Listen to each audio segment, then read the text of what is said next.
booth 123. This is the interpretation booth.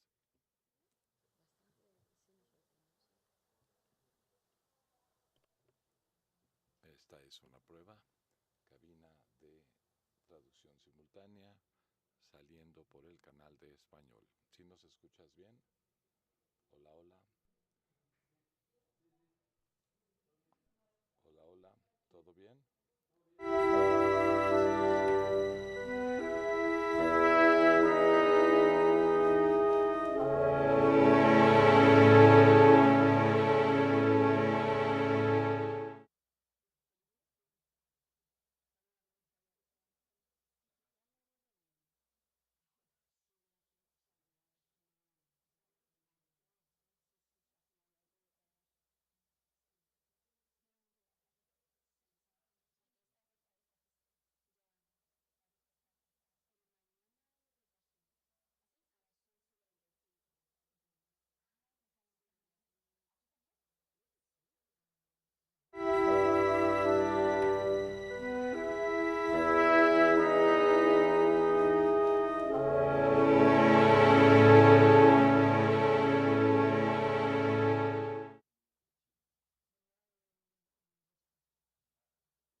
Cátedra Bergman, es un placer poder dar paso al Foro de la Crítica Permanente.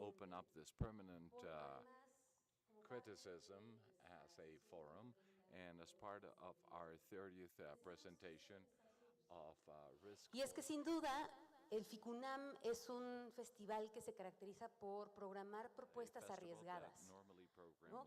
Son poéticas, rompedoras, que buscan no solo hacer cine, sino hacerle algo al cine.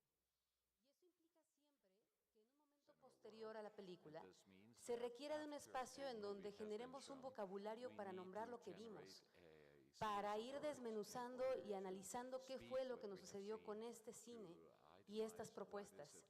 Y esa es finalmente la danza que hacen la crítica y la realización. Y este año, por lo tanto, nos interesaba mucho que el Foro de la Crítica Permanente fuese también un espacio de diálogo entre esos dos roles que existen dentro de la cinematografía. Entonces estamos verdaderamente contentos de que podamos dar paso al foro de este año. Además tenemos unos invitados de lujo y porque esto significa la continuidad de esta colaboración entre la cátedra y el FICUNAM. Entonces quiero agradecer a Abril Alzaga, a Michelle Lipkes y a todo el equipo del FICUNAM por hacer esto posible. También, por supuesto, a Acción Cultural Española y al Instituto Goethe. Sin más, los voy a dejar con Rafael Guillem, que fue junto con Sofía Ochoa quienes estuvieron conceptualizando estas dos mesas y quienes podrán dar entonces cauce a esta conversación. Pero antes de eso les pido por favor un gran aplauso para él y para todos nuestros invitados de esta tarde.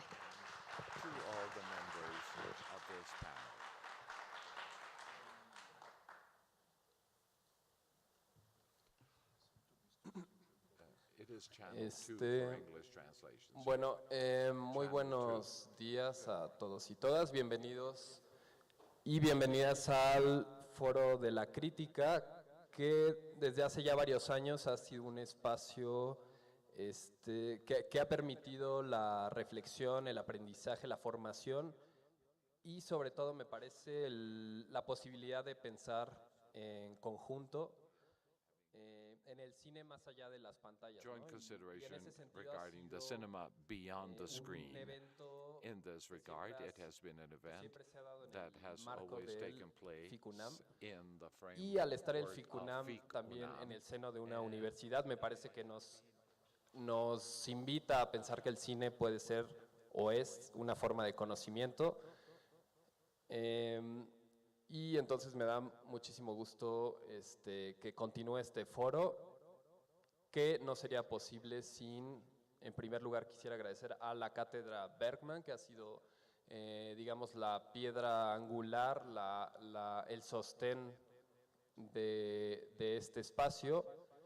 También me gustaría agradecer a las personas que sembraron de algún modo la semilla de este foro, que lo iniciaron y que pues le han dado continuidad, a Roger Cosa, a Eva San Giorgi.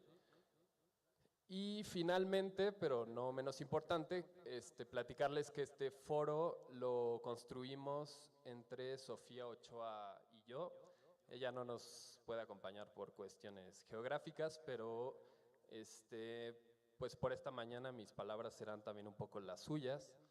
Entonces agradecerle mucho a Sofía por toda su colaboración y su trabajo.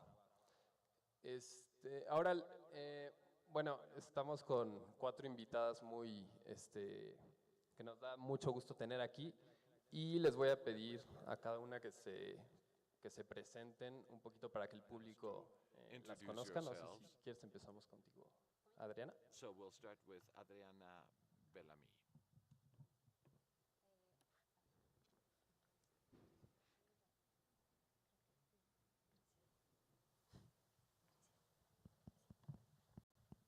Bueno, sí me escuchan. Bueno, hola, ¿qué tal? Buenos días. Pues yo también quiero agradecer a Cátedra Bergman y a FICUNAM por haberme invitado a participar en esta mesa y bueno, pues también agradecer a los presentes porque creo que es experiencia interesante, ¿no? Siempre conversar sobre distintos puntos de vista sobre el cine. Yo soy Adriana Bellamy, soy profesora del CUEC, de la Facultad de Filosofía y Letras de la UNAM, y también escribo en diversos medios, como la revista del CUEC, Icónica, Filme Magazine, Correspondencias y muchas más. Y bueno, es un gusto estar aquí con ustedes.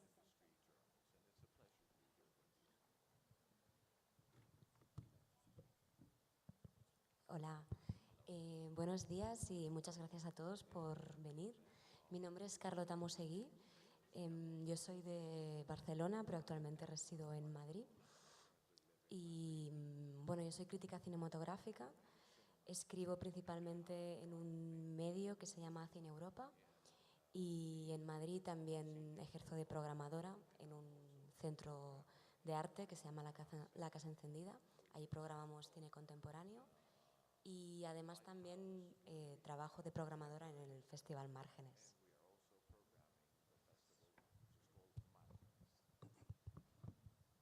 Buenos días a todos. Muchas gracias por la invitación. También un placer compartir con ustedes esta mesa. Mi nombre es Dominga Sotomayor, soy directora chilena, diría principalmente directora, pero también he producido películas de otros cineastas. Tengo una productora en Chile. Estuve aquí por primera vez el 2012 con mi primera película que se llama De jueves a domingo y ahora estoy muy contenta de volver con la última que se llama Tarde para morir joven. Y por último, soy parte también una de las fundadoras de un nuevo cine, un espacio, una nueva sala y centro de cine en Santiago que se llama CCC, para lo que también esta actividad puede ser muy inspiradora. Gracias. Hola, ¿qué tal? Soy Olaf Müller, yo vengo de Colonia, Alemania, y soy un crítico de cine. Quiero enfatizar esto, pues en años recientes las personas siempre me presentan como un programador. Para mí la programación es parte de mi actividad de crítico de cine, solamente que paga mejor. Así es que me pagan muy poco por ser un crítico, pero mucho por ser un programador, y también he trabajado en la Universidad de Helsinki. Y bueno, veremos algunas cosas más. Y bueno, por supuesto es muy divertido el ser ciertamente muy entretenido y muy ameno el ser parte de la Cátedra Bergman, mi paisano. Well, let me... Dos mesas, y esta mesa en particular, el cine como palabra errante, la pensamos, digamos, en el origen la idea era hacer una mesa que se enfocara al guión cinematográfico, pero nos pareció como interesante ampliar un poco la idea a cómo la palabra atraviesa los diferentes procesos del cine, ¿no? Recuerdo en ese sentido que tenía una conversación con un amigo sobre el trabajo de Mariano Ginás, que si no lo conocen sus películas están repletas de algún modo de diálogo, de palabras, sobre todo de una voz en off muy literaria. Y él me decía que no le gustaba que no dejara hablar a las imágenes y que en cambio las describiera o nos tratara de explicar, de contar una historia a través de palabras. Eso fue un poco el punto que nos hizo pensar en esta mesa, que era precisamente trabajar sobre qué ideas hay de la palabra en el cine. Por un lado, me parece que una línea sería esta, ¿no? Que las palabras son previas al cine, no pertenecen al cine, entre comillas, y que su uso en las películas remite más bien a una especie de deficiencia por parte de los realizadores para hablar solo a través de las imágenes. Evidentemente no estoy de acuerdo con esta postura, pero me parece que tenemos el otro polo también, que es cuando se usa la palabra de un modo explicativo, de un modo clarificador para dar el mensaje de una película.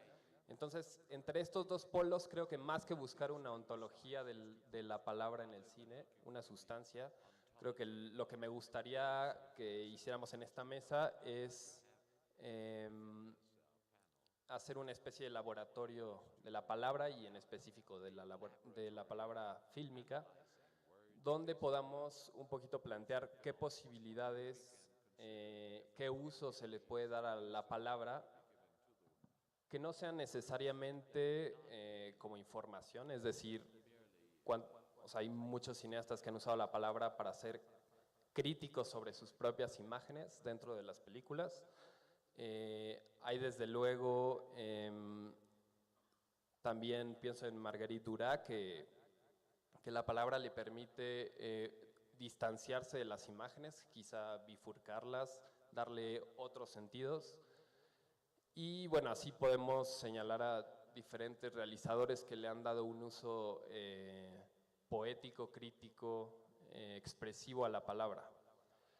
Entonces, bueno, con este margen, si están de acuerdo, creo que podríamos empezar con Olaf, que,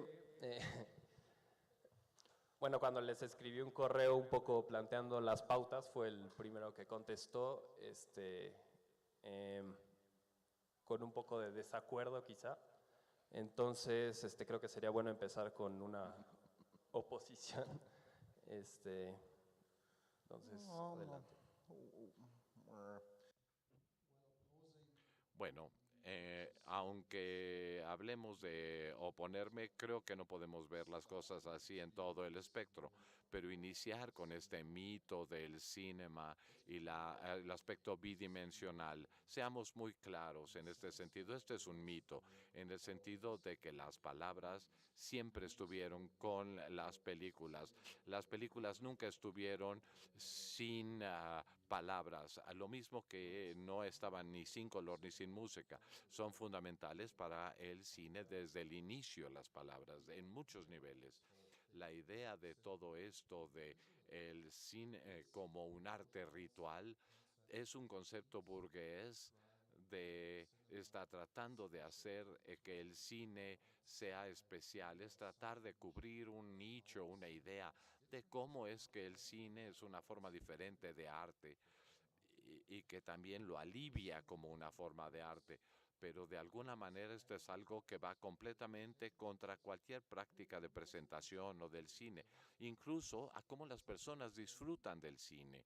Es decir, cómo en los años 20 hubo algo en un proyecto alemán de cine que se llamaba El lugar de la cámara del cine. Algunas de estas películas luchaban duramente por hacer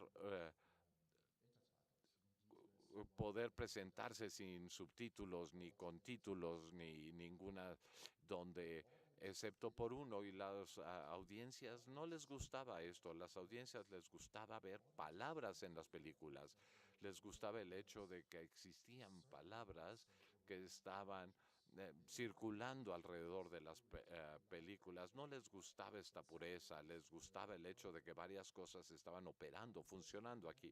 Como por ejemplo en Japón tenemos toda esta cultura del benchi, que parece ser que es esencialmente japonés. El benchi es el narrador del cine y a lo mejor las personas recuerdan que había tarjetas que seguían al benchi, no la película. No les importaba de qué película hablaban, les gustaba el hecho de que estaba hablando en su propio estilo inevitable sobre la película en sí misma. Así es que bueno, esto es algo que ha existido siempre con relación a la palabra, pero de alguna manera las hemos borrado de nuestra memoria cultural. Esta praxis donde las personas explican la narrativa al lado de las películas mudas fue algo que se hizo a propósito hasta cierto nivel. Y de alguna manera les diría a ustedes básicamente que si hablamos de esta idea del cine como un arte puramente ritual, bueno, podríamos decirle que esto es el concepto ideológico y no le está dando ningún tipo de fundamento ni ninguna producción cultural del cine en la distribución y la recepción y su contexto. Algo más es lo que usted estaba diciendo sobre la información narrativa.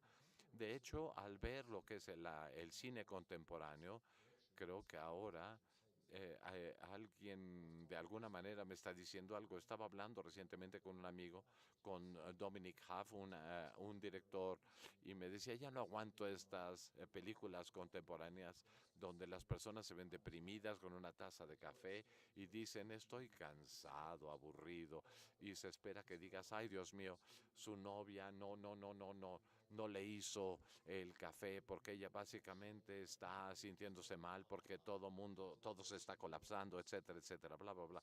Constantemente esperas que se intuya algo en lugar de que alguien te diga algo ante lo cual alguien puede responder, y que estás básicamente entregando información a través de las palabras y donde otras personas pueden recibir esta información, pero como resultado de esto, la verdad, pueden no necesariamente construir una idea, un conocimiento, una idea. Esta es una forma bastante directa de decirlo. Bueno, creo que he hablado mucho tiempo, esto es horrible. Por favor, que alguien más siga, alguien más que continúe hablando, por favor.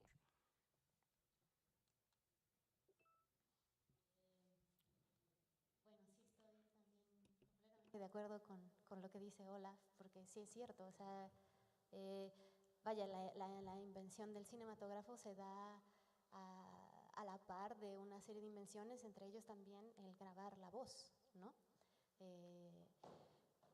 Y los experimentos sonoros con el cine, de hecho, empiezan con los inicios del cine, el fonoscopio y, ¿no?, las fonoescenas. Por ejemplo, pensaba en este redescubrimiento de otras historias del cine que no se han mencionado o se han descubierto de manera tardía, ¿no? Grandes cineastas, mujeres en la historia del cine, como Alice Guy, que tiene una gran trayectoria filmando fonoescenas, por ejemplo, ¿no?, donde hay una combinación entre la palabra y lo visual. Y la figura del explicador en el cine, que a mí me parece también fundamental, porque ir más allá de que los primeros años del cine el público estaba asombrado, sí, del invento, pero también había una interacción con el público que se daba a través de la palabra, y muchas de las primeras películas son adaptaciones literarias que se hacían en muy poco tiempo, ¿no? Tenías 1 minuto o 4 para adaptar una obra literaria canónica, ¿no? Entonces había un intercambio con los espectadores a través también de la palabra, y los espectadores también ya tenían ejes de interpretación. Es cierto, también concuerdo en que hay una visión negativa de la palabra posterior, como si el cine fuera únicamente imagen, y ya sabemos que ha habido también un desarrollo pues desde los años 90 y mucho antes, ¿no? Con todos los estudios que hace Michelle Sion de la voz, por ejemplo, y estas cosas. De cómo, a mí me gusta mucho, por ejemplo, lo que menciona de que el cine no era silente, sino era sordo. O sea, sí había ya la palabra, pero nada más no la escuchábamos, ¿no? Entonces sí, creo que es otra conceptualización, y la palabra es una de las muchas maneras de relacionarse con el cine. Creo que lo difícil es tomar una postura esencialista y decir la palabra o la imagen, o ¿no? Como si solo hubiera una sola posibilidad de hacer cine, ¿no?, y de crear ciertas poéticas.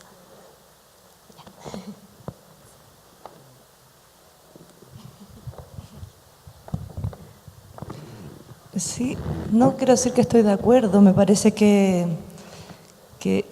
para mí no es el texto el que lleva una imagen, ni una imagen la que lleva un texto. Se trata de una especie de distancia respetable, una distancia entre las imágenes y el texto donde ojalá dialoguen y no se invadan, y no sea el texto el que imponga una regla, ni las imágenes necesariamente las que tampoco anden por sí solas como deshabitadas, así. Para mí me motiva como el cine en la medida que captura una memoria, y siento que el texto también es algo que se captura.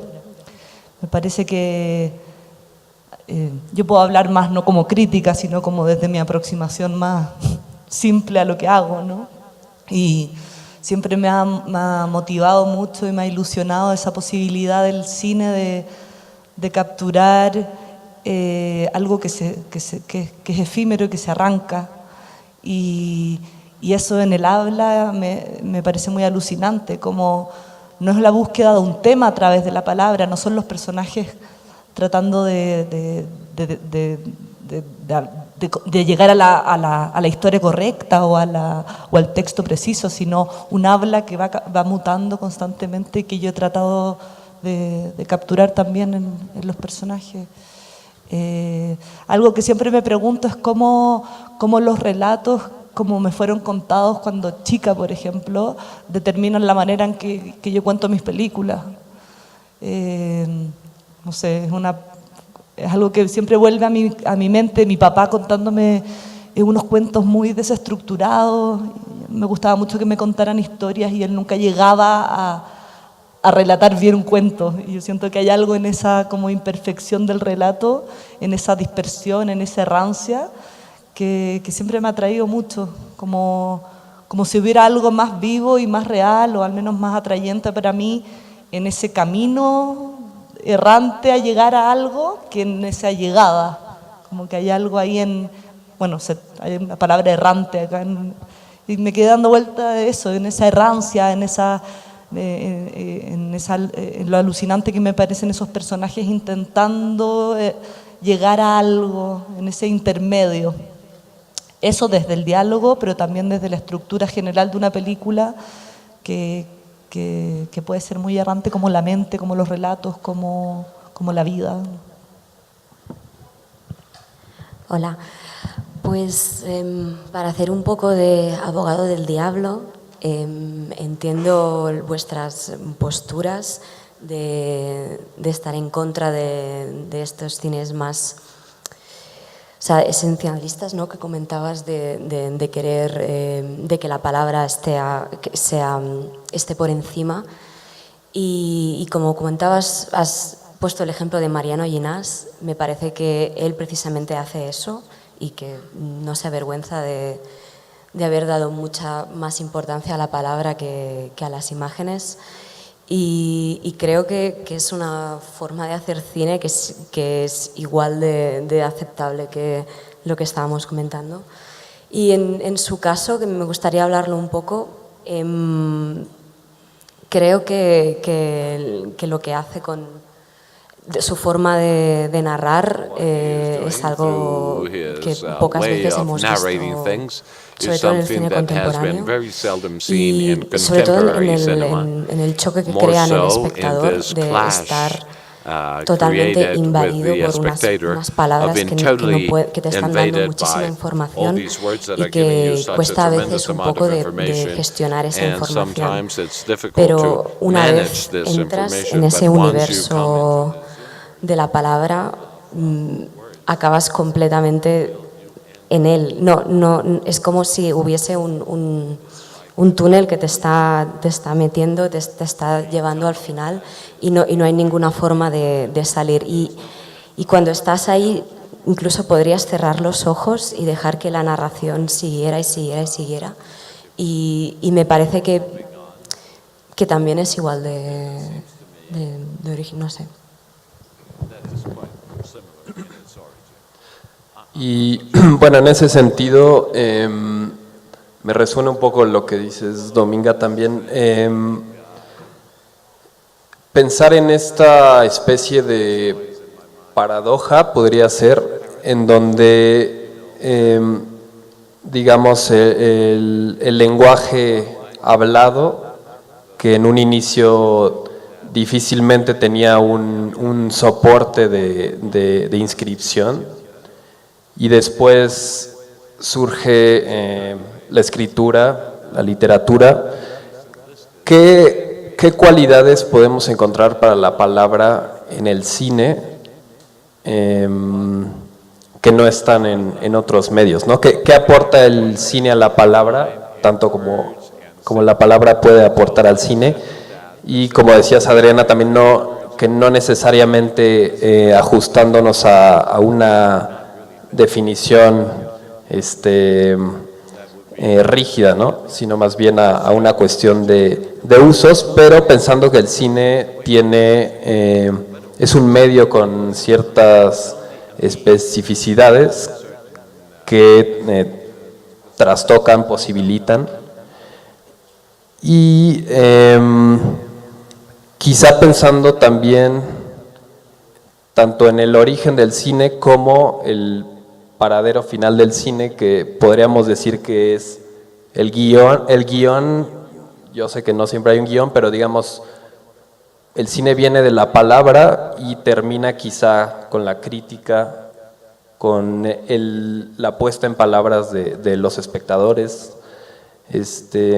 No sé un poco si, por ejemplo, bueno, pienso en tu película, Dominga, donde hay una cuestión muy importante en los diálogos de los personajes, pero donde parece que el habla tiene un poco más que ver con fundar una cierta comunidad, con las diferencias e igualdades en las relaciones, y no necesariamente con transmitir una información, ¿no? Un poco lo que decías de estas historias que te decía tu papá, o sea, como ¿qué papel juega también esta forma de ejercer la palabra, digo? Sí, bueno, es que yo siento que hay como cierta como fractalidad, en el sentido de que mismo quizás desde el diálogo entre los personajes lo importante no es la información que se está dando, sino como qué está revelando ese habla en particular de un personaje en ese intento de estar llegando hacia algo, ¿no? Y asimismo la película completa tampoco en su estructura se centra en grandes eventos, sino más bien en como no eventos y en cómo quizás como en los momentos intermedios entre esos eventos, ¿entiendes? Entonces, no sé, creo que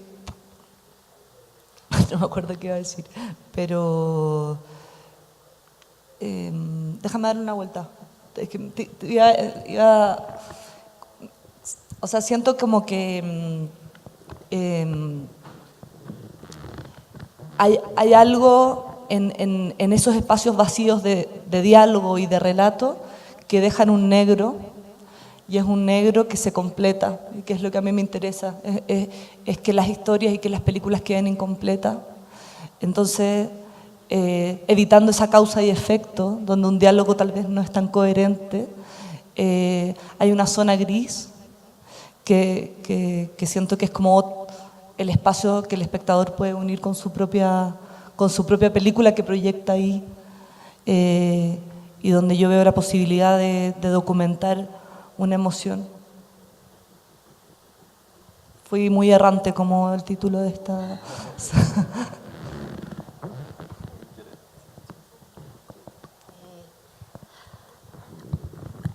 Bueno, a mí creo que también estamos pensando como en la palabra, como si tuviera un solo uso. No sé, por ejemplo, creo que lo que está diciendo Dominga de la idea del relato, eso también es un poco lo que hace el cine, ¿no? Es hacer el relevo quizá, ¿no? A partir de finales del 19 y principios del 20, el relevo hacia la literatura de contar, ¿no? Los grandes mitos, por un lado. Y por otro, creo que la palabra, por ejemplo, pensando en lo que decía Carlota del cine de Ginás, que finalmente estamos pensando en la palabra en la ficción, pero también creo que hay muchas posibilidades en la palabra en la no ficción, ¿no? Y no sé, de los autores que has mencionado, siempre hay este juego con la palabra y el contar, pero se me ocurre también como la palabra, hay una saturación de la palabra, lo que decía también Carlota, en géneros de cine como el cine ensayístico, ¿no? Que es una fusión ahí extraña entre documental y ficción y una poética, ¿no?, determinada. Y creo que el cine siempre ha tratado de relacionarse con la palabra de diferentes modos. Bueno, simplemente parte del fenómeno cinematográfico es también esto que estamos haciendo, que es a través de la palabra, y pensar el cine mismo también ha sido a través de la palabra y es parte de su historia, ¿no?, el tratar de entender el fenómeno fílmico. Entonces, no sé, creo que hay un espectro de posibilidades donde la palabra sigue teniendo muchos tipos de exploración, ¿no? Incluso pensando, por ejemplo, en la palabra poética, ¿no? A mí se me ocurre el cine de mecas, por ejemplo, pero no sé, pensemos en Grierson, ¿no?, que también trata de componer una secuencia en Nightmare, por ejemplo, a través de un poema que escribe Oden, ¿no? Y ahí hay una serie de exploraciones a través de la palabra poética que no se reducen simplemente, por ejemplo, a lo ficcional, sino que marcan parte de la historia misma del cine, ¿no?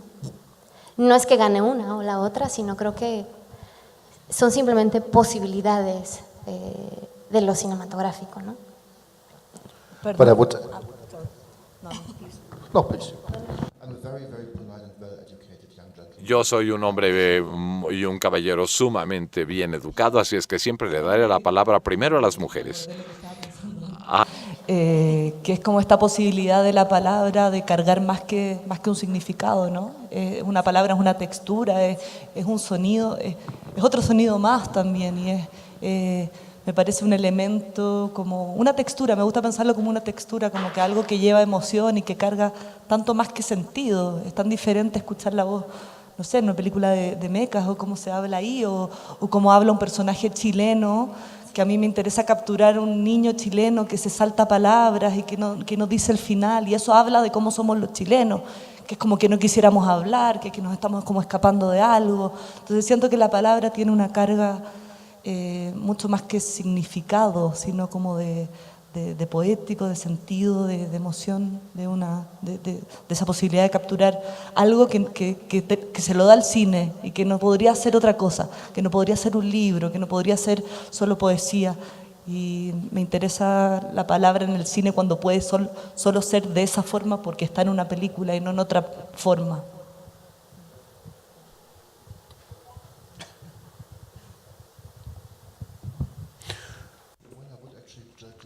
Bueno, quisiera yo entrar en su comparación y en el otro ejemplo del cine de Grierson en Night Mail.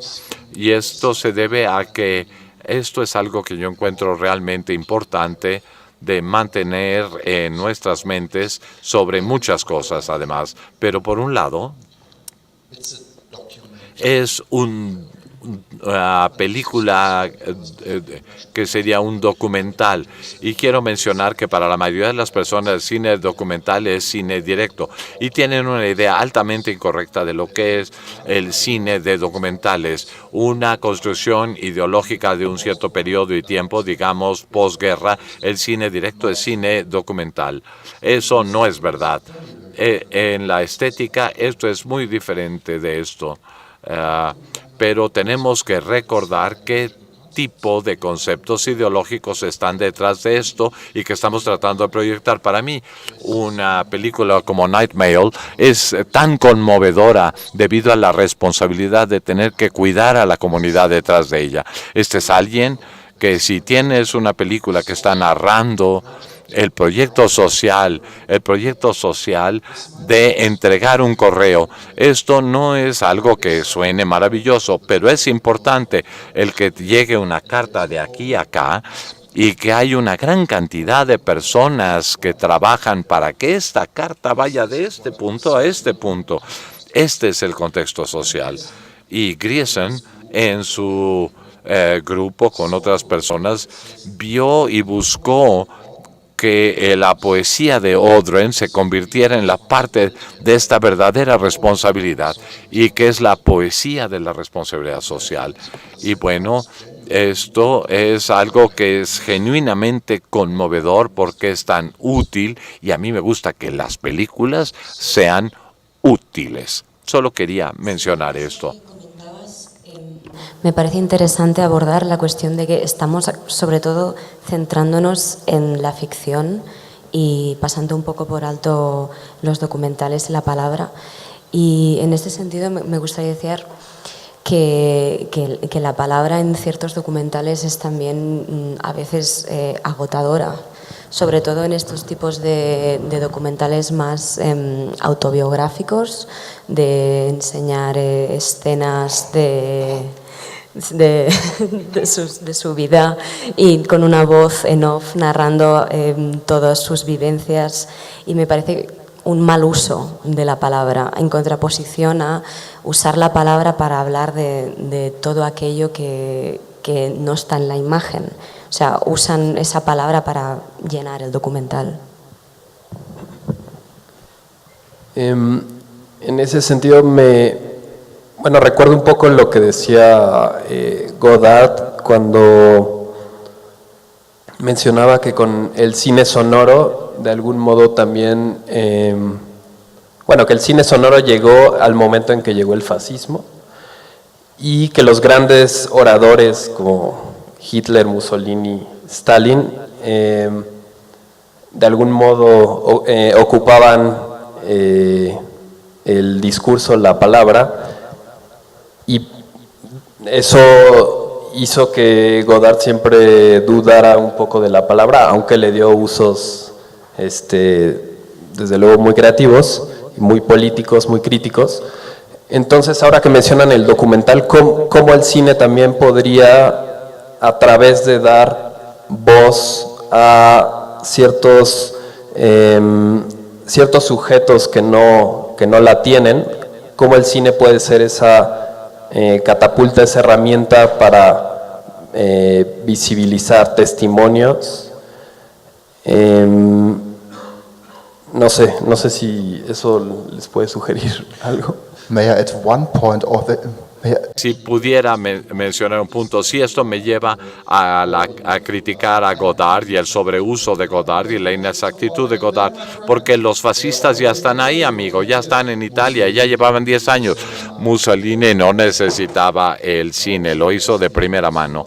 Enfocarnos en Stalin y en Hitler y luego hablar del fascismo, no, esto es una de las cosas que me enoja de Godard, que verdaderamente es tan inexacto en muchas cosas, perdón por decirlo así, pero me molesta esto de Godard. Sí, también un poco concuerdo estas afirmaciones que hace Godard, y es cierto lo que menciona Olaf, en realidad el fascismo está ahí desde antes. Ese es el problema con el cine de vanguardia y la gran decepción durante los años 20, ¿no? Y creo que, por ejemplo, es tramposo Godard porque también justamente hay grandes críticos y teóricos de la palabra que han mencionado que durante el fascismo lo que se hace es una reducción del lenguaje, ¿no? Estaba pensando en Steiner, por ejemplo, que dice que en realidad se reduce el lenguaje durante el fascismo a lo mínimo, es despojar al lenguaje de su riqueza y de sus posibilidades, ¿no? Y rescatando un poco lo que decía Carlota de la saturación de la palabra en el documental, ¿no? En el documental autobiográfico, sí, creo que también podríamos hacer quizá otra mesa de los abusos de la palabra en el cine, que también es tanto en la ficción como en el documental. Pero creo que pues es muy enriquecedor también ver las mutaciones de la palabra, ¿no? Tanto lo que decía Olaf en un documental como el Griersoniano, que puede ser, que luego ya fue un tipo de documental que se tildó de propagandístico, de lo que quieras, pero que ahí también hay una exploración con la palabra que no se reduce a la mera ilustración o a una cierta funcionalidad, sino que hay una vinculación de lo cinematográfico con una función social muy específica, ¿no? Y creo que, por ejemplo, la labor de varios cineensayistas también es eso, pensar en que lo que están creando tenga una resonancia con un público, ¿no? Y crear un tipo de cine donde lo que interesa es tu espectador y interpelar a ese espectador y hacerlo responder, pensar, ¿no? Involucrarlo también en ese proceso creativo, ¿no? Would actually also want to harken. Bueno, lo que tenemos que ver aquí es la ideología de los primeros documentales, es decir, lo que es el cine directo. Y este era un cine que estaba luchando por el hecho de no usar voice off, sino voice over, sino qué es lo que el cine estaba haciendo en esencia. Estaba registrando los aspectos de la sociedad tal como es decir, mostraba el estatus, no mostraba algo que era conmovedor. Y debiéramos decir que quizás en el cine grisoniano de lo que están hablando las personas es el poner esto mucho más en juego, porque realmente están creando la cultura a través de las palabras, y que las palabras son piedras angulares de la creación de esta comunidad, de esta cultura, de este mirar en silencio de lo que ya está ahí. Es en mucho una trampa. Así es que estoy muy inclinado a que los documentales usen el lenguaje, pero también el que vayamos en favor del idioma. Una de las cosas más nuevas producidas por el cine de documentales es un registro de palabras que no pueden echarse atrás. Es el proceso de la elaboración de cine, de investigación, donde las personas arriesgaban sus vidas para que otras personas dijeran algo. Y esto que se decía se registraba para la eternidad y ya no se podía eliminar, y se podía convertir en evidencias de que nuestra palabra puede cambiar a través del hecho de ser testigos de palabras dichas y convertirte en algo que puede usarse incluso ante un tribunal. Esto es magnífico, porque para bien o para mal se pierde mucho respeto dentro de lo que es la cultura de la creación del cine contemporáneo, que no tiene que ver únicamente con la presencia de evidencias, sino que esto puede hacer cosas.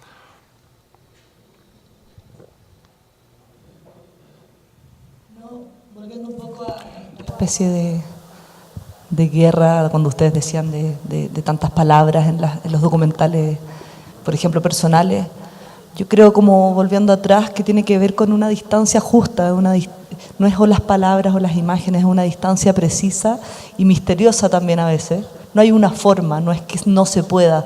Muchas veces hay documentales con mucha voz en off y hay algo que sí sucede poético y que hay algo vivo ahí. Y eso es lo misterioso, ¿no? Como, ¿cuál es esa distancia justa? Nunca la sabemos. Tampoco los cineastas nunca sabemos precisamente si está bien, si está correcto lo que se está haciendo. Pero hay un momento en que se dan como incongruencias y cruces entre la palabra y la imagen, en que sí hay algo que funciona y que da un nuevo sentido y que eso para mí es como muy emocionante cuando uno lo ve y que es misterioso y que esté funcionando y que tenga sentido. Y lo último, que creo que es interesante pensar cómo el texto genera un orden establecido, da una regla a las imágenes, quizás las estructura, pero finalmente uno lo que recuerda son las imágenes y las vuelve a ver en el orden que uno quiere, ¿no? Como que uno recuerda esas imágenes sin ese orden de la narrativa, y me parece que ahí hay un nuevo orden que es interesante de esa película que queda y que no necesariamente está liderada por el orden de la narración que podría tener un documental, por ejemplo, autobiográfico, sino que es un orden de la memoria, y las imágenes tienen ese poder de quedar en la cabeza de uno con un orden aleatorio y libre, y que uno sigue construyendo en el orden que quiere. Sí, estoy de acuerdo con lo que dice Dominga, de que normalmente recordamos esas imágenes que se nos han quedado y no el orden, pero también muchas veces recordamos una frase o un diálogo, alguna cosa que de repente dos personajes o en un documental alguien ha podido decir, o una voz en off, con lo cual el juego de la memoria también está ahí y el cineasta, por supuesto, coloca y lo hace también de alguna forma para que te acuerdes de eso y no te acuerdes de otra cosa que sucede en otro momento. No, me refería más como al orden ¿Al orden? Que estructura como el visionado documental, por ejemplo, que te lo... No estamos en desacuerdo, era solo... Es que también, ¿por qué un texto no es una imagen también? Sí. ¿Por qué una imagen no es un texto, no? Como que es como si estuviéramos peleándonos entre qué es lo que queda, la imagen o el texto, cuando para mí muchas veces un relato errático es una imagen que me queda mucho más fuerte que un texto, ¿no? Un personaje relatando algo es una imagen tan fuerte como o incluso más fuerte que una imagen. Sí, pareciera que es como una pelea de gallos a ver quién gana entre la palabra o la imagen, y en realidad creo que hay muchas posibilidades de explorarla, ¿no? O sea, pensando en la problemática de la relación entre imagen y palabra, por ejemplo, que es algo que ya habían explorado en el cine ensayo, me gusta mucho porque creo que, aparte que es un tema que me gusta, pero creo que ahí uno de los ejemplos más frecuentes que revela las tensiones entre la imagen y la palabra es la famosa secuencia de Chris Marker en Carta de Siberia, ¿no? Donde pone la misma secuencia con 4 usos de la palabra distintos o 4 tipos diferentes de argumento, ¿no? Y a mí me parece un gran experimento poner esa secuencia con varios de mis alumnos, porque ellos me han dicho, es que yo veo esa secuencia diferente cada vez que me cambias el texto. Digo, porque es una secuencia en Irkutsk, en un lugar en Siberia, y una secuencia es negativa, digamos, contra el comunismo, otra secuencia es apologética, en fin, ¿no? Hay varios tipos de comentario y el comentario transforma tu manera de relacionarte con lo que estás viendo. Entonces, creo que ese es un ejemplo crucial también de ver cómo la relación entre la imagen y la palabra es también múltiple y no deja de ser conflictiva en muchos aspectos, ¿no? Bueno.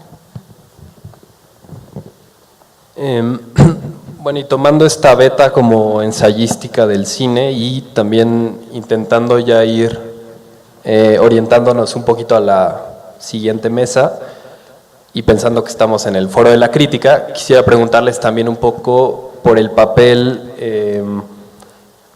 de la crítica en tanto un lenguaje principalmente escrito o hablado, y un poco lo que decía Adriana,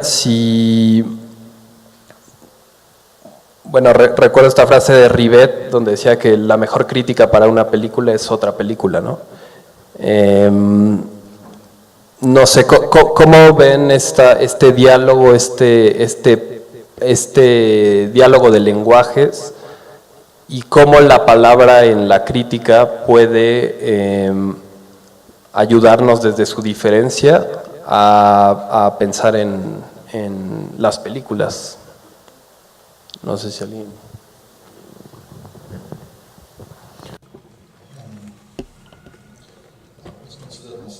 Yo siempre me consideré un ingeniero civil y construía un puente entre la película y el público, y siempre buscaba algo útil para que la gente sí pudiera entender la película. Y también construía muros, soy muy bueno construyendo muros, ¿no? Y eso es cuando el público no llega a ver tu película. Pero para mí es ingeniería civil.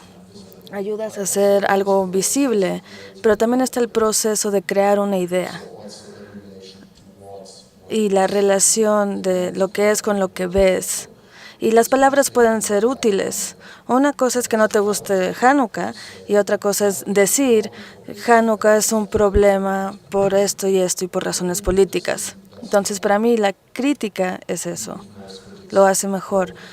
aun si los críticos hacen lo primero. Y bueno, perdón por esta intervención. También crear un puente, ¿no? Pero nosotros no, bueno, al menos en mi caso, yo no podría hacer una película sobre una película, citando, o sea, parafraseando lo de Rivet.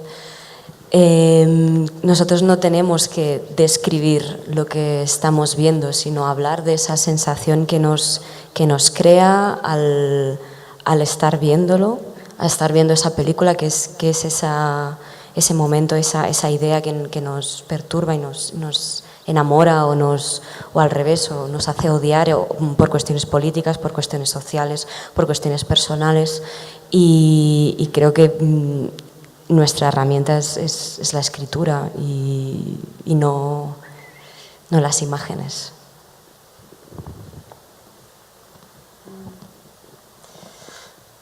Bueno, no sé, creo que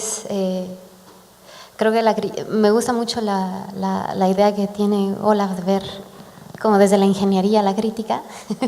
Es un poco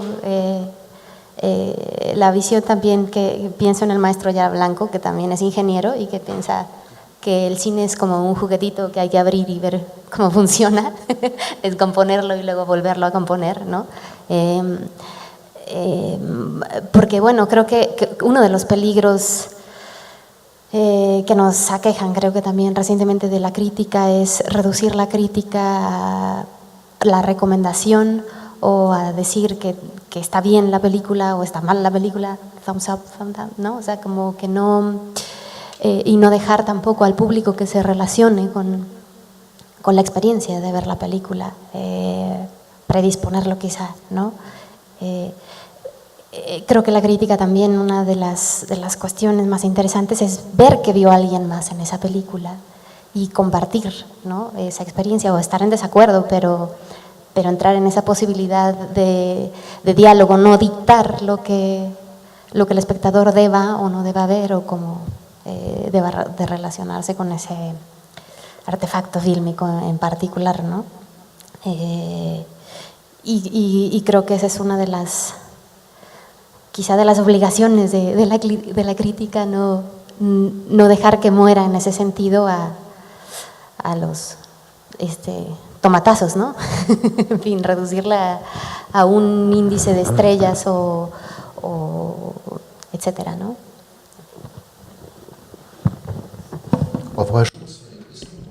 Sí, quiero decir que es importante, que a veces es bueno decir que una película es buena o mala, pero hay que dar una razón y también tener un objetivo. No solo decir, es malo, eso no ayuda en nada, pero puedes decir, esta película es mala y porque eso tal vez crea una idea y tienes que argumentarlo. Para mí eso es muy importante. Una película sale de una responsabilidad individual, sino que se va a algo público, y es más que el ego. Bueno, es muy interesante todo lo que se ha planteado hasta aquí, pero creo que es momento de que abramos también a las preguntas del público. Entonces, no sé si alguien quisiera preguntar algo.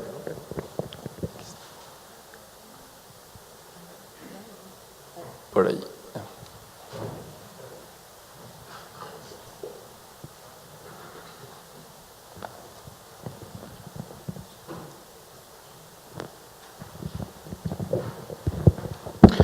Hola, justo de lo que estaba hablando Olaf y Adriana, una preguntita para continuar como esto sobre la subjetividad en la crítica. Me he encontrado con muchos lados donde el público responde a una crítica con una frase que me parece bastante extraña, que dicen como, tu opinión no está siendo objetiva. Me parece rarísimo pensar toda la idea de una opinión objetiva y toda esta como idea del periodismo o de la crítica o de la escritura cultural como si tuviera que ser algo imparcial o algo en donde no pudiera entrar la persona de quien está escribiendo. ¿Cuál creen que es este límite justamente entre la expresión subjetiva necesaria en la crítica y esta necesidad de trascender como la recomendación banal o el ego estúpido del crítico. Mira, yo soy quien soy. Y las personas son quienes son. Está esta idea terrible de que el público es esto o el otro. Es como decir, la cultura es así o así. Y no, pero lo que sí puedo decir es que yo espero que lo que pienso y lo que vea no es tan diferente de lo que otras personas ven y piensan, porque yo no soy nada especial. Y lo que yo tengo que hacer como crítico es responder en un sentido sensible y útil para la cultura, para la comunidad. Básicamente es como yo pequeño esperando decir algo que se pueda entender, que muchas personas lo puedan entender y que haga que las personas vean la película, piensen en la película, vean su cultura, piensen en su cultura, pero de una manera distinta, como, ay, nunca había pensado en esto, algo así. O sea, sí se puede ir más allá que la subjetividad y puedes actuar de una manera sensible, útil y respetuosa hacia la comunidad, hacia los compatriotas. Y la idea de que la gente sea de tal o tal modo, o el público, eso es fascismo neoliberal y es espantoso.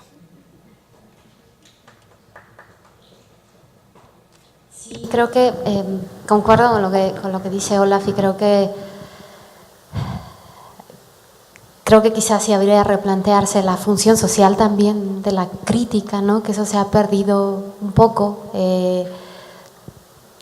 Obviamente no es que no expreses, además es imposible que no expreses tu punto de vista porque pues no eres un objeto, ¿verdad? O sea, tú tienes como una percepción de la película a la que te estás enfrentando y la idea es compartirlo, ¿no? El problema es dictar lo que estás viendo como si fuera la visión absoluta de la película o, punto contrario, crear una crítica donde lo que te limitas es a reseñar y donde lo que evitas es mostrarte, ¿no? Creo que eso uno va a leer también crítica para ver a los otros, ¿no? O sea, para ver cómo ven también el cine. Entonces, la crítica es una posibilidad también de encontrar tu propia voz literaria, ¿no? Y creativa.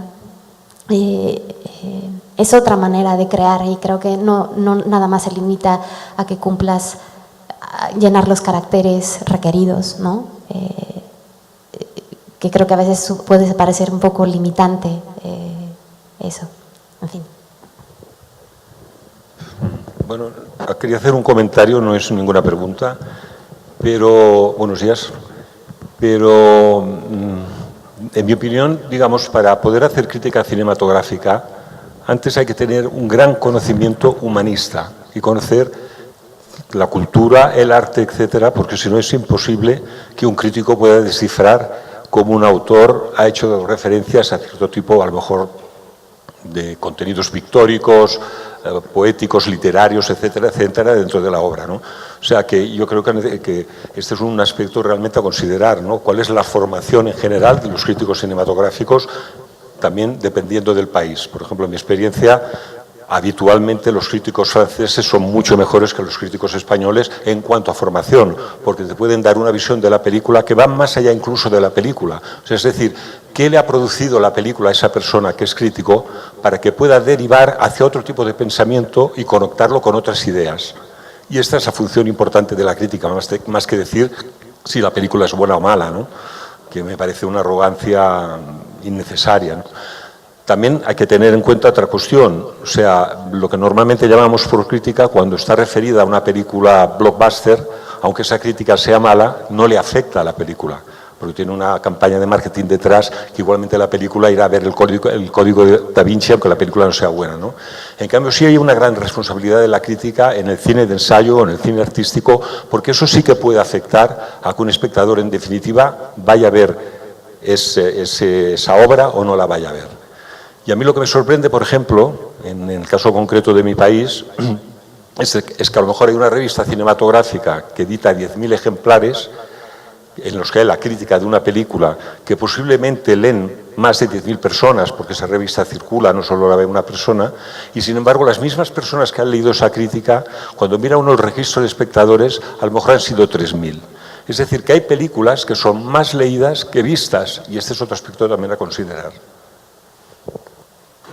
Después, aparte de esto, el foro, yo no sé si hubiera sido también conveniente decir el cine como silencio errante, porque también es importante saber la no palabra en el cine, que es algo que hemos olvidado y que está en contra de lo que fue el origen del cine, porque el cine cuando se inició eran luces y sombras, y a través de esas luces y sombras se expresaba mucho más que con los rétulos, con las pancartas o con lo que después conocemos como el cine sonoro, el cine actual. Es decir, que la palabra, por desgracia, es un lastre en el cine, en mi opinión.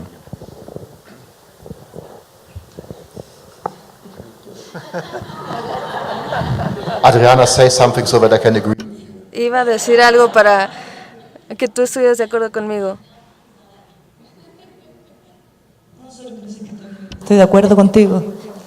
Y creo que ese silencio también es esa zona gris de sombra que deja que el espectador pueda completar como su propia película en ese fragmento de sombra, y que a mí particularmente me parece lo más interesante y lo más político también, porque cuando las películas dejan esos espacios grises, quizás no tienen un impacto en el minuto tan fuerte, pero tienen un impacto después en obligar al espectador a volver a sí mismo, ¿no? A como una especie de tiempo recuperado, una imagen personal. En Chile pasa algo muy parecido con la crítica, es muy delicado también. Hola, yo quisiera preguntar a lo mejor algo probablemente más enfocado a lo que dijiste tú, Dominga, acerca de... Es por acá. Acerca de el hecho de tener la palabra y la imagen como directrices de la cultura. Por ejemplo, tú hablabas acerca de la cultura chilena, donde las palabras y el lenguaje se llevan en un estado en donde casi te escapas, no dices gran parte de las cosas. ¿Crees entonces que esta sinergia entre una y otra está también llevada por la cultura de pues, el autor que crea entonces esta obra cinematográfica? ¿O es simplemente una gran casualidad que termina por aparecer en la obra final cuando tú realizas una producción cinematográfica? No, yo creo que hay una decisión deliberada de algunos directores de querer capturar un habla, o de más bien dejarse llevar por la neutralidad de la lengua española, por ejemplo. No creo que sea una cosa que se da de por sí. En mi caso, tuve una experiencia hace poco que fui a España a mostrar la película y una señora me alegó que no se entendía nada, que los personajes hablaban como para sí mismos, que estos adolescentes hablaban de una manera muy extraña. Y le dije, lo siento, parece que también parte de mi intención era como capturar esa manera que se habla en mi país, y yo siento que la película no recae en el entendimiento, o sea, me importa más la emoción y el sentido y la textura de esos diálogos que la información que ella se pueda estar perdiendo. Y eso, sí, no sé, en Argentina subtitularon mi película, me parecía muy extraño al español. Sí, creo que el cine tiene esa posibilidad de capturar un habla que es efímera y que para mí, bueno, tiene una capacidad de enfrascar muchas cosas, ¿no? Imágenes, sonidos. Y a mí especialmente me ilusiona cómo puede capturar un habla que muta diariamente, y es donde pongo bastante atención. Gracias. ¿Alguna otra pregunta?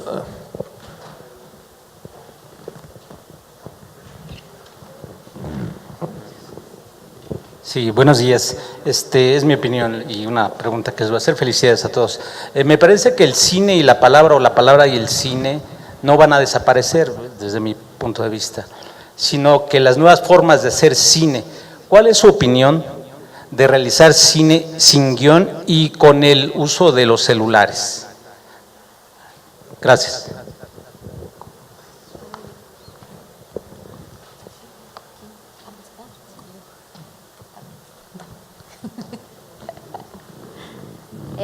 No sé, bueno, la idea de hacer una película sin guión ha estado siempre desde los inicios del cine, ¿no? Digo, era una de las cosas que más peleaba Siga Bertov, por ejemplo, ¿no? Nada más que ahora ya tenemos otras posibilidades con la nueva cámara pluma que es el celular y que te permite filmar en cada momento lo que está sucediendo, ¿no? Pero vaya, creo que lo peligroso es decir, ¿se debe filmar siempre con guión o se debe filmar siempre sin guión? Creo que hay muchas posibilidades de hacer una película de que también como modos hay de ver, ¿no? O sea, como lo que decía Dominga, o sea, no tiene que ser la palabra transmisora de información, sino, digamos, retratar el habla de un personaje y también de una cultura, ¿no? Entonces, creo que quizá lo peligroso y que también se relaciona con el tema de la crítica es creer que hay sola una manera de hacer las cosas y que además se debe, bueno, generalizar, que eso es justamente lo que decía Olaf, que es el fascismo, ¿no? O sea, que todos tenemos que hacer la misma cosa, ¿no? Sí, bueno, aunque ahora hay un prejuicio con no hacer cine con el celular, ¿no? Y creo que exactamente decir no a eso ya sería un fascismo. O sea, no hay que renunciar a hacer cine con las nuevas tecnologías. Y en cuanto al guión, por supuesto, desde siempre ha habido esa posibilidad de hacer cine sin guión. No lo veo tampoco como necesario hacerlo siempre con guión, claro. Locke. Miren, hay que ver algo muy básico. ¿Qué es un guión? Un guión es una herramienta muy útil para crear películas en un contexto industrial. El guión está ahí para el director de fotografía, para saber qué está haciendo y al mismo tiempo para que el ingeniero de sonido sepa qué está haciendo. Si ustedes trabajan en la industria de cinematografía, verán que solo se necesitan de 20 a 900 personas y el guión es una herramienta muy útil para organizar las cosas. ¿Alguien aquí sabe si en el set, sabe que si lo que pasa en el guión está sucediendo en el set? Pues están sucediendo muchas cosas, es diferente. Y necesitas una guía, algo que te permite organizar el trabajo. Para eso sirve el guión, para organizar el trabajo. Eso es todo. Y después, alguien que ya ha estado en el set de una película, pues las cosas pasan, se joden las cosas, ¿no? No puedes seguir al pie de la letra lo que está en el guión. Por ejemplo, hay un director que quiere esperarse 3 meses para que tenga la constelación correcta de nubes. Entonces, el guión es una herramienta para organizar. Y hacer películas sin guión, como dijo Adriana, que estoy completamente de acuerdo con ella, se ha hecho desde el principio del cine. Y luego el guión se convirtió en algún punto algo que se necesitaba en el contexto de industrializar el cine, ¿no? Trabajar con los celulares. Miren, esta es la antiversión de una producción de imágenes, un diapositivo de producción de imágenes. Primero fue el Super 8, luego el video, luego beta. Y si regresamos a los orígenes del cine, siempre hubo algún dispositivo tecnológico que era esencial, más barato y cualquier persona podía usar. Y la gente hacía películas con eso, ¿no? El problema es distribuirlas. Se distribuían antes, pero claro, no tan rápido como hoy con el Internet. Pero sí, hacer una película con el celular es un sombrero viejo. Ha estado ahí desde siempre, solo que de manera distinta.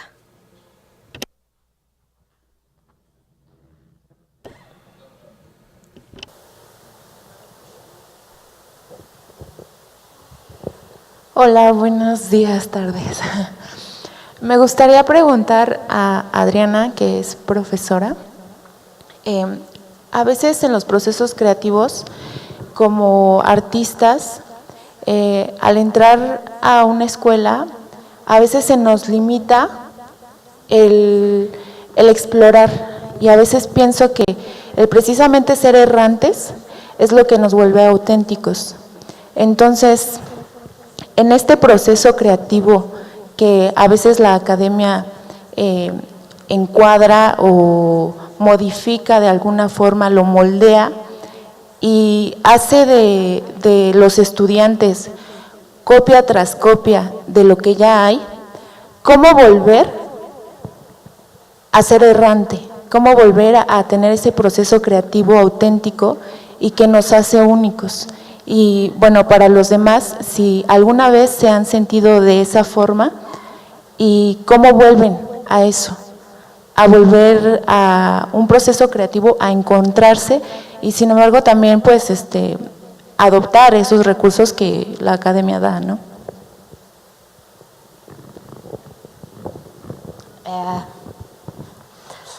Bueno, sí, o sea, creo que uno de los peligros de las escuelas de cine es querer uniformar más bien a los estudiantes, decirles que solo hay una manera de hacer cine. Y creo que también tiene que ver con una manera de pensar el cine, de pensar que el cine es un lenguaje, como una sola posibilidad de filmar. Y no sé, yo en particular siempre le trato de decir a mis alumnos que filmen y que hagan y que experimenten y lo que decía Olaf también estoy de acuerdo. Uno puede tener perfectamente un guión planeado o hacer casi una planeación programática de lo que puede suceder, y el azar ha sido parte fundamental de toda la historia del cine, ¿no? Y es uno de los elementos más interesantes. Entonces creo que la academia es un microcosmos también de lo social, de a veces imponer criterios de cómo uno debe de ser o comportarse, y finalmente creo que la posibilidad de seguir explorando y no dejar que acallen esa voz, ¿no?, que cada estudiante tiene, o esas inquietudes artísticas, ¿no? Yo también soy profesor, así que les puedo decir de mis estudiantes, es que me dicen, Olaf, estás diciendo lo opuesto de todos los otros profesores. Y yo les digo, sí, ¿y? Pues piensen a quién quieren seguir, al señor que les está dando su experiencia de 17 años o la persona que quiere que los metan a series de televisión. El hecho es que a veces sí da miedo, a veces, ¿no? Lo que yo escucho de mis estudiantes, todo lo que están haciendo los profesores de las universidades, de la universidad.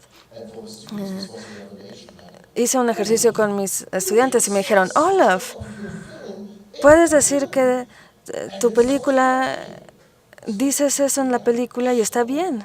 Y les digo, sí, ¿y? Bueno, a mí nos han dicho que no hay que decir de qué se trata la película. Y yo les digo, bueno, pero tal vez es más fácil decir de lo que se trata para hablarlo y discutirlo en vez de tener gente adivinando de lo que podría ser. Entonces, si quieren hacer algo sensible y político, tal vez sea mejor decirlo abiertamente. Y dicen, es padrísimo. Entonces, a mí sí me sorprende cuando descubro lo que les dictan a ellos, ¿no? Y si no es la escuela, es para subsidios o estudiantes que los rechazan por sus guiones que son ambiguos, con sus raíces. A veces es serio, a veces es comedia, y les dicen, tiene que ser uno o el otro. Y es horrible. Horrible. Para mí, como profesor, mi rol, mi papel es decirle a los estudiantes, ok, esta es una manera de navegar la historia y de cómo hacer preguntas. Y cuando alguien les dice, así es como se hace, lo primero que hacer es preguntar, ¿ah, sí?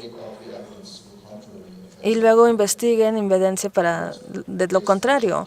para ver qué es lo que les piden exactamente, por qué, cómo y qué es lo que están pidiendo. Y si va en contra de la academia, pues ni modo.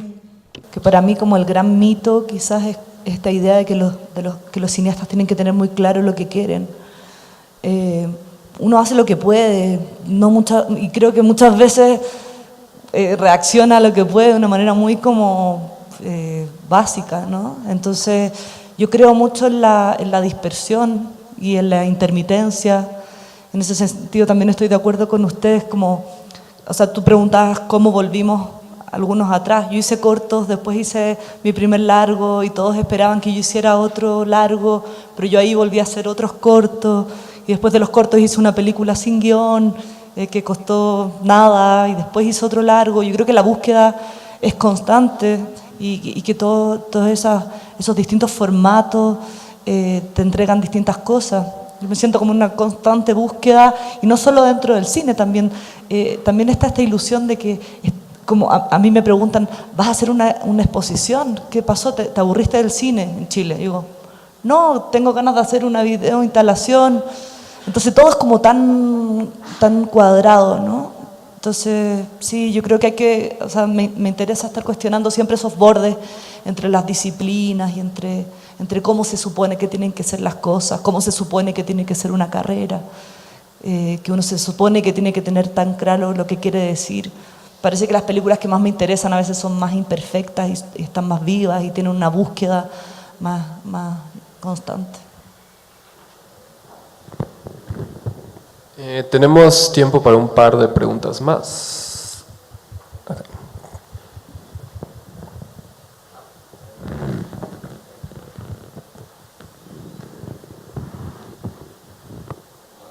Sí, bueno, no, con respecto a lo que decís, yo diría que en el momento de enfrentarse ante el hecho de hacer una película, lo primero quizás es olvidarse de todo lo que has aprendido, de todo lo que te han explicado y de todo lo que has visto.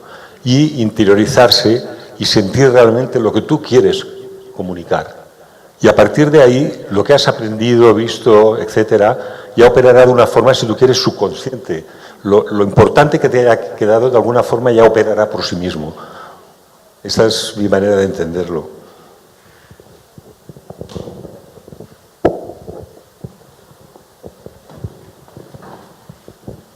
Gracias, ¿qué tal? Buenas tardes. Bueno, nada más un poco para regresar en torno a la figura del crítico. Yo quisiera escuchar su posición de cada uno de ustedes en torno a la figura del crítico como juez de la cultura, ¿no? En donde el crítico específicamente posee una expresión específica del lenguaje, ¿no? Como ya se había discutido, y que al ser poseedor de este tipo de lenguaje se convierte en un protector de ese tipo de lenguaje, ¿no? En donde empieza a distinguir entre los especializados y los no especializados, ¿no? En torno a esta posibilidad de poder opinar o externar alguna impresión en torno a una expresión artística como es el cine.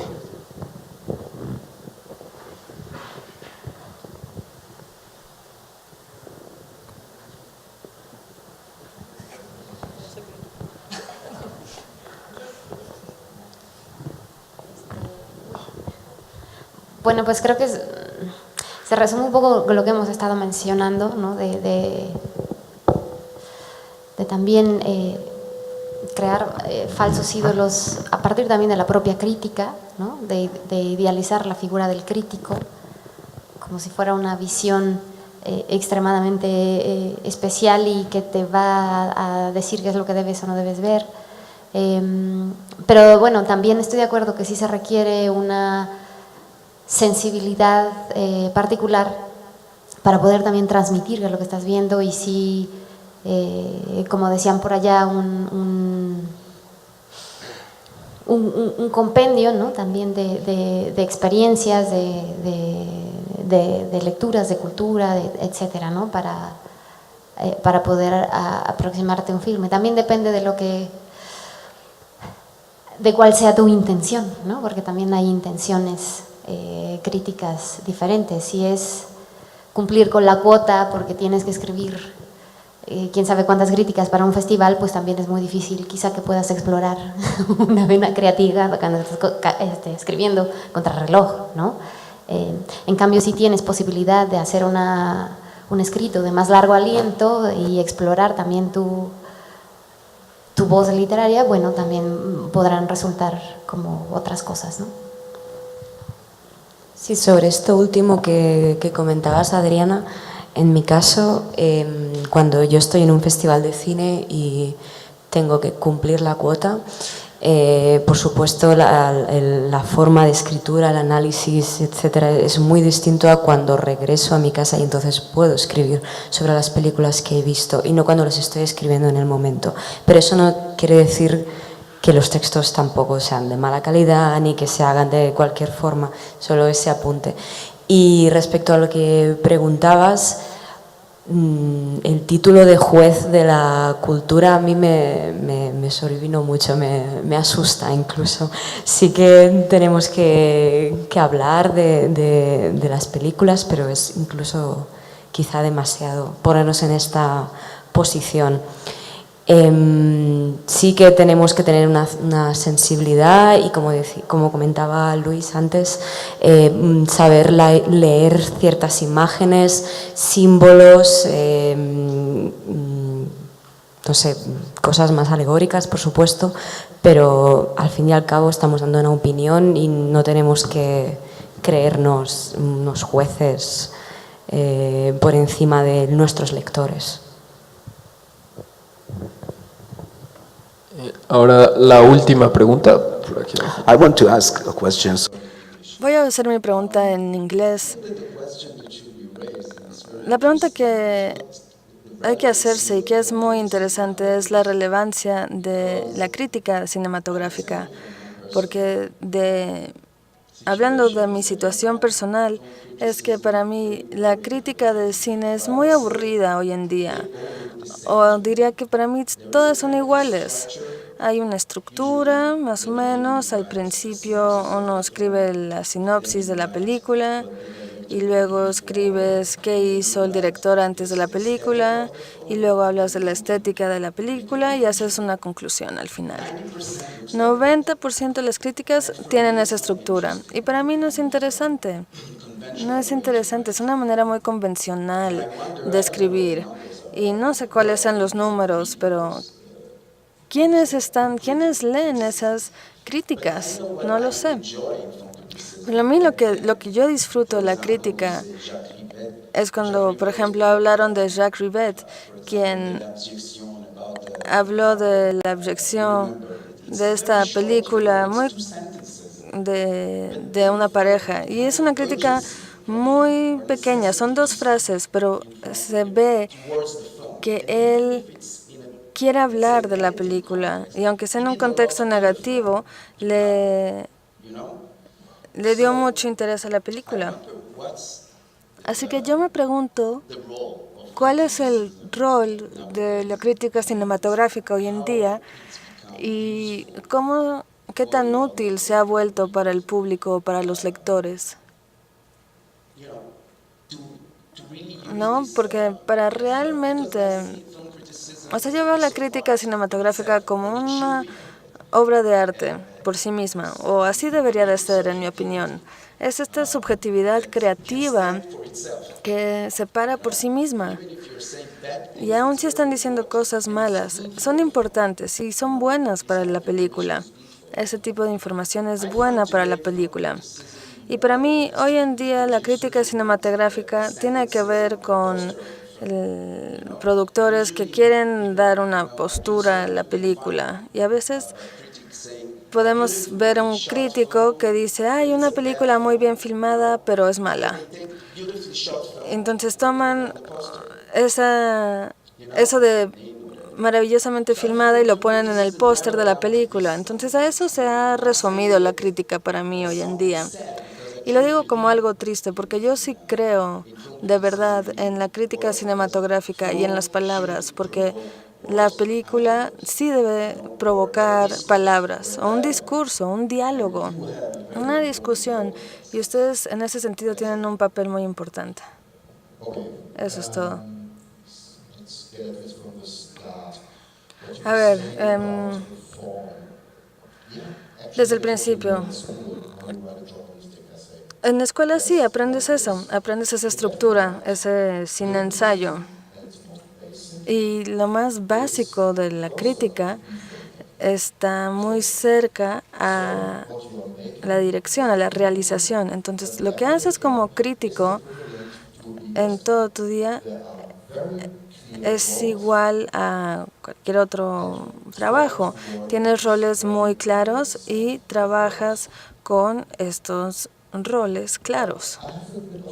Pero debo admitir que, claro, que fue más fácil en los años 50, 60 y 70 ser más creativo como crítico que hoy, porque ya es un ambiente cultural muy distinto. En este ambiente las personas están luchando para que el cine siga siendo arte y legítimo, para que se exprese a través de los críticos. Y creo que ahora Pollack Emmerich, este director, White Horse Down, dice que ya se ha vuelto como un mártir a veces. Y en esta atmósfera, en este ambiente en donde no hay nada por qué luchar, es mucho más difícil sacar ese espíritu de lucha, porque es más fácil pensar que todo está bien. Y sí, vivimos en una era cultural en donde se ha vuelto muy fácil para nosotros pensar que sí, que todo está bien, pero no lo es, no lo está. O sea, yo hablo por mí mismo. Y cada vez que voy en contra del mainstream, de lo popular, que es lo que hago el 90% de mi tiempo, la gente dice, ay, quieres ser original. Y simplemente la idea de estar en contra de estas cosas por razones políticas parece ser impactante. Entonces, tal vez eso deberíamos pensar en eso. O sea, sí, antes teníamos una cultura distinta y tal vez ahora los críticos tenemos que pelear por el derecho a esa cultura. Entonces, pues a chambear en esta situación en donde no está tan fácil trabajar así.